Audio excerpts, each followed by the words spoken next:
नमस्कार दोस्तों, मेरा नाम है आशीष राठौर। आज की वीडियो काफ़ी ज़्यादा अहम होने वाली है। आज भारत का एक बहुत ही ज़्यादा इम्पॉर्टेंट रेलवे प्रोजेक्ट मैं कवर करने वाला हूं। आज आप लोगों को बहुत अच्छी जानकारी मिलेगी, इसलिए वीडियो में बने रहिएगा। दोस्तों, आप लोग जानते हैं कि हिमाचल प्रदेश में रेलवे का प्रसार तेज़ी से किया जाए, उसके लिए बड़े रेलवे प्रोजेक्ट सैंक्शन हुए थे, जिसमें एक बहुत ही इंपॉर्टेंट रेलवे प्रोजेक्ट भनुपली से बिलासपुर की कनेक्टिविटी करने का चल रहा है। इसकी अपडेट मैंने आप लोगों को पिछली बार दिसंबर 2025 में दी थी और आज लगभग 7 महीने हो चुके हैं इस अपडेट को। और यहाँ पर आज मैं एक इम्पॉर्टेंट अपडेट लेकर आया हूँ एक एंटायर प्रोजेक्ट की, जो कि बिलासपुर से सीधा लेह तक का है।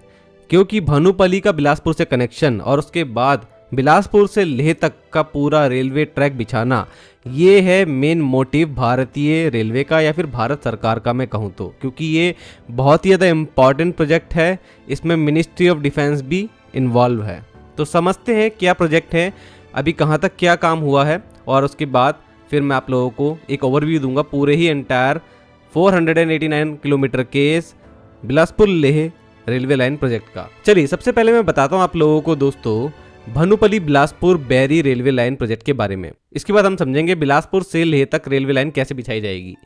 सबसे पहले भनुपली, जो कि चंडीगढ़ अम्बंदौरा रेलवे लाइन का एक महत्वपूर्ण पॉइंट है, और यहाँ से ही शुरुआत होगी बिलासपुर भनुपली रेलवे लाइन की। बिलासपुर का कनेक्शन करने के लिए 63 किलोमीटर का यहाँ पर ट्रैक बिछाया जा रहा है और यहाँ पर बैरी तक कनेक्टिविटी की जाएगी। ये टोटल 63 किलोमीटर का ट्रैक होगा और 25% कॉस्ट जो है वो स्टेट गवर्नमेंट इसकी उठा रही है, 75% कॉस्ट इसकी सेंट्रल गवर्नमेंट उठा रही है। टोटल 6,753 करोड़ रुपए इसके लिए सैंक्शन हुए हैं और अभी तक यहाँ 5,252 करोड़ रुपए खर्च हो चुके हैं। पैसे ज़्यादा खर्च हुए हैं, काम अभी कम हुआ है क्योंकि काम काफ़ी डिले रहा, लैंड एक्विजिशन में बहुत दिक्कतें आई और कॉस्ट भी बढ़ती चली गई लैंड की। अभी 6,753 करोड़ रुपए के इस टोटल सैंक्शन फंड में टोटल 1617 करोड़ रुपए तो ओनली लैंड की ही कॉस्ट है, जो कि लगातार बढ़ती ही जा रही है महंगाई के अनुसार। अब यहाँ पर दोस्तों डिले क्यों आ रहा है? क्योंकि हिमाचल जो सरकार है उनको 124 हेक्टेयर ज़मीन देनी थी इस टोटल प्रोजेक्ट को कंप्लीट करने के लिए। अब 124 हेक्टेयर में से दिसंबर 2025 तक ओनली 82 हेक्टेयर ज़मीन ही दी जा सकी है। और अश्विनी वैष्णव जी ने भी इसके ऊपर काफ़ी ज़्यादा गुस्सा किया था कि क्यों ज़मीन नहीं मिल पा रही है और स्टेट गवर्नमेंट कोऑपरेट नहीं कर रही है इतने इंपॉर्टेंट प्रोजेक्ट में। तो उसके बाद से अभी तक कोई अपडेट नहीं आई है कि यहाँ पर लैंड मिला कि नहीं मिला। अभी तक यही बात है कि 82 हेक्टेयर जो ज़मीन मिली है इसी में काम चल रहा है। और बिलासपुर के आगे बैरी तक अभी तक कोई लैंड दिया नहीं गया है, बहुत ही कम लैंड यहाँ पर मिला है। और बिलासपुर और भनुपली के बीच में तो लैंड मिल गया है जहाँ पर काम जारी है। अब दोस्तों ये जो अभी तक खर्चा हुआ है 5,252 करोड़ रुपए, इसमें 2711 करोड़ रुपए स्टेट फंड का हिस्सा, मतलब जिसमें से हिमाचल सरकार ने सिर्फ 847 करोड़ रुपए ही दिए हैं अभी तक, और 1863 करोड़ रुपए अभी भी रिमेनिंग रह गए हैं। ये एक इम्पॉर्टेंट बात है। अगेन, जैसे बुलेट ट्रेन कॉरिडोर को बनने में पहले की महाराष्ट्र सरकार ने बड़ी अड़चन पैदा करी थी, ऐसे ही यहाँ पर हिमाचल सरकार भी मुझे लगता है दिक्कतें पैदा कर रही है। चलिए मैं बताता हूँ आप लोगों को इस प्रोजेक्ट में अभी तक क्या हो गया है। देखिए, अगर बिलासपुर से भनुपली के बीच में स्टेशन की बात करी जाए तो 5 स्टेशन मुख्य हैं जो बनाए जा रहे हैं, जिसमें भनुपली स्टेशन तो बना ही हुआ है। इसके आगे थुरल, धारोट, जगत खाना, ये स्टेशन नए बनाए जा रहे हैं। और बिलासपुर बरमाड़ा में तो ये स्टेशन की बिल्डिंग अभी तैयार करी जा रही है। और काम कितना हुआ है उसके बारे में अभी आपको बताता हूं। भनुपली से धारोट के बीच में 7 टनल का ब्रेक थ्रू पहले ही हो चुका है और इन टनल्स के अंदर काम जारी है अभी, लाइनिंग से रिलेटेड और ट्रैक बिछाने से रिलेटेड। धारोट से जगत खाना के बीच में टनल, ब्रिजेस रिलेटेड काम लगातार चल रहे हैं। कुछ टनल का ब्रेक थ्रू हो गया है और कुछ टनल का लाइनिंग का काम भी शुरू हो गया है और कुछ टनल का ब्रेक थ्रू अभी नहीं हुआ है, तो काम अभी भी यहाँ पर रह रहा है।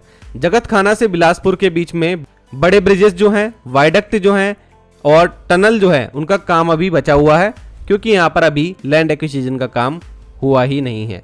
सरकार जब लैंड देगी हिमाचल की तभी काम हो पाएगा। तो टोटल इस प्रोजेक्ट में 20 टनल हैं और 25 किलोमीटर इनकी लेंथ हो जाएगी लगभग। 24 बड़े पुल हैं और 2 बड़े वायडक्ट भी हैं इस प्रोजेक्ट में। तो आई होप दोस्तों आप लोगों को इस प्रोजेक्ट की जानकारी मिल गई होगी। अब इस प्रोजेक्ट का एक बड़ा हिस्सा देखते हैं। अब दोस्तों ये प्रोजेक्ट जिस बड़े प्रोजेक्ट का एक छोटा सा पार्ट है, उस बड़े प्रोजेक्ट की बात कर लें। अब हम बिलासपुर तो कनेक्ट कर ही रहे हैं, तो बिलासपुर से सीधा लेह तक लद्दाख के 489 किलोमीटर का शुरू होना है आने वाले भविष्य में। इस प्रोजेक्ट की जानकारी मैंने आप लोगों को थोड़ी सी दी थी दिसंबर में।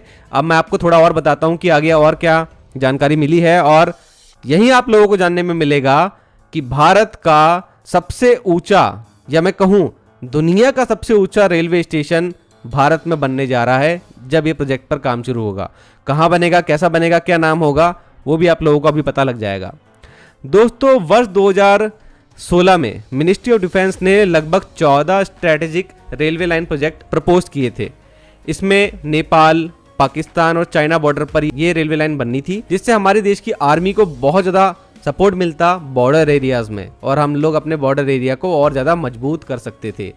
तो ऐसे में 4 रेलवे लाइन जो हैं उनको डिफेंस मिनिस्ट्री ने बाद में घोषित किया कि ये स्ट्रेटेजिक रेलवे लाइंस हैं और इनके ऊपर काम होना चाहिए। तो ऐसे में फिर बाद में इनके ऊपर फाइनल लोकेशन सर्वे लॉन्च हुए, और 4 में से एक रेलवे लाइन प्रोजेक्ट जो था वो बिलासपुर लेह रेलवे लाइन था, जो कि वाया मंडी और मनाली होते हुए लेह तक जाना था, 489 किलोमीटर का। इसमें से जो अदर रेलवे लाइन प्रोजेक्ट थे उन पर फिजिबिलिटी स्टडी होने के बाद प्रोजेक्ट जो थे उनके बारे में मैं पहले भी जानकारी दे चुका हूं। उस वीडियो को आपने अभी तक नहीं देखा है तो कमेंट सेक्शन में आप लोगों को वीडियो मिल जाएगी। तो 2017 में सुरेश प्रभु जी जब रेलवे मिनिस्टर थे तो उन्होंने फाइनल लोकेशन सर्वे जो है वो लॉन्च किया था इस रेलवे लाइन पर, जो कि बिलासपुर से लेह तक जाएगी, और इसके लिए फंडिंग डिफेंस मिनिस्ट्री ने ही करी थी 87 करोड़ रुपए की अप्रॉक्स।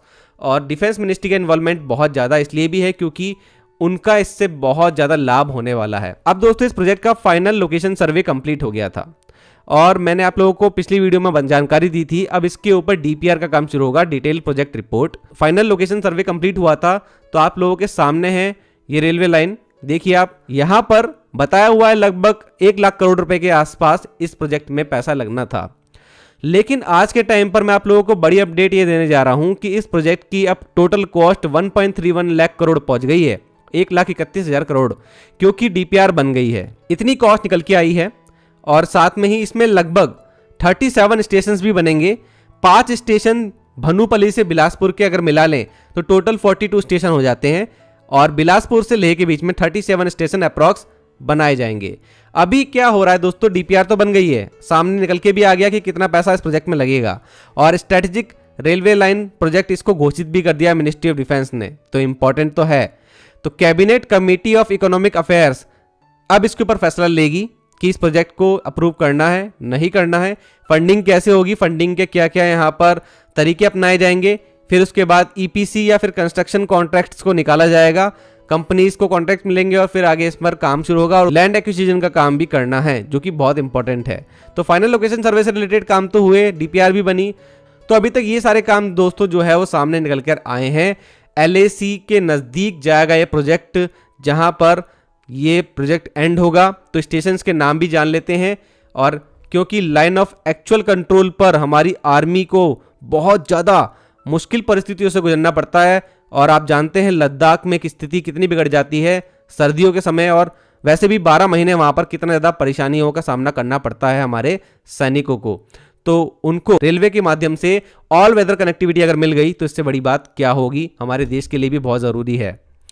तो दोस्तों कुछ इसके स्टेशंस के बारे में मैं आपको बताता हूं कि क्या स्टेशंस के नाम है जो निकल के आए हैं। देखिए बिलासपुर के आगे सुंदरनगर, मंडी, पंडोह, ओट, भुंटर, कुल्लू, मनाली, कॉक्सर, सिस्सू, केलांग, ये स्टेशन बनाए जा रहे हैं। अब मैं केलांग पर इसलिए रुक गया क्योंकि केलांग हमारे भारत का एक ऐसा स्टेशन होने वाला है, जब ये बनेगा तो ये 27 किलोमीटर टनल के अंदर का हिस्सा होगा, और टोटली टनल के अंदर होने वाला स्टेशन होगा। ये पहला भारत का टनल के बाहर इसका थोड़ा सा भी हिस्सा नहीं होने वाला है, बड़ी बात है। और इस स्टेशन को इसलिए ऐसा बनाया जा रहा है क्योंकि जब एक्सट्रीम टेम्परेचर इसको झेलना पड़ेगा, जहां पर ये बन रहा है वहां पर -30 डिग्री सेल्सियस तक टेम्परेचर चले जाता है। सोच सकते हैं कितना ज़्यादा गिर जाता है टेम्परेचर।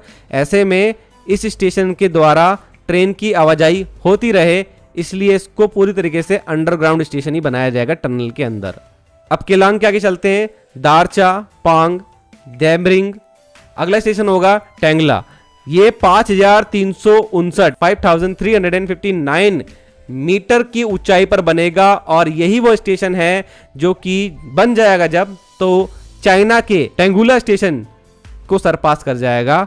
और टेंगुला स्टेशन जो चाइना तिब्बत में है 5068 मीटर की ऊंचाई पर है और दुनिया का सबसे ऊंचा रेलवे स्टेशन अभी है। और जब हमारा टेंगला स्टेशन बनेगा तो ये स्टेशन जो है 5359 मीटर की ऊंचाई पर बनेगा। अब दोस्तों आप समझ पा रहे होंगे इतनी ऊंचाई पर हमारी नॉर्मल ट्रेन्स नहीं चलेंगी। जैसे यूएसबीआरएल प्रोजेक्ट के लिए स्पेशल वंदे भारत ट्रेन्स बनाई गई हैं वहाँ के टेम्परेचर और वेदर को देखते हुए, ऐसे में यहाँ के लिए भी स्पेशलाइज्ड प्रेशराइज्ड कोच बनाए जाएंगे, क्योंकि जितना ऊंचाई पर ये स्टेशन बनेंगे ऐसी ऊंचाई पर ऑक्सीजन का लेवल घटेगा और ऐसे में स्पेशली प्रेशराइज्ड और हीटेड कोचेस की यहाँ पर ज़रूरत होगी। तो इनको अलग से बनाया जाएगा और मुझे लगता है हमारे नॉर्मल लोकोमोटिव भी यहाँ पर आसानी से नहीं पहुँचेंगे, उनके अंदर बहुत से चेंजेस करना पड़ेंगे। भले ही आज हमारे WAG9 जैसे लोकोमोटिव जा रहे हैं यूएसबीआरएल प्रोजेक्ट में, चल रहे हैं कश्मीर तक भी, लेकिन मुझे लगता है कि यहाँ पर जहाँ ये प्रोजेक्ट होने वाला है यहाँ के लिए तो हमको स्पेशली डिजाइन लोकोमोटिव्स या फिर ट्रेन सेट्स चाहिए ही होंगे। चलिए अब हम टेंगला स्टेशन से आगे बढ़ते हैं। तो अगला स्टेशन होगा रुमसे, उसके बाद उपशी, कारू, लेह और लेह के आगे शेषरथांग।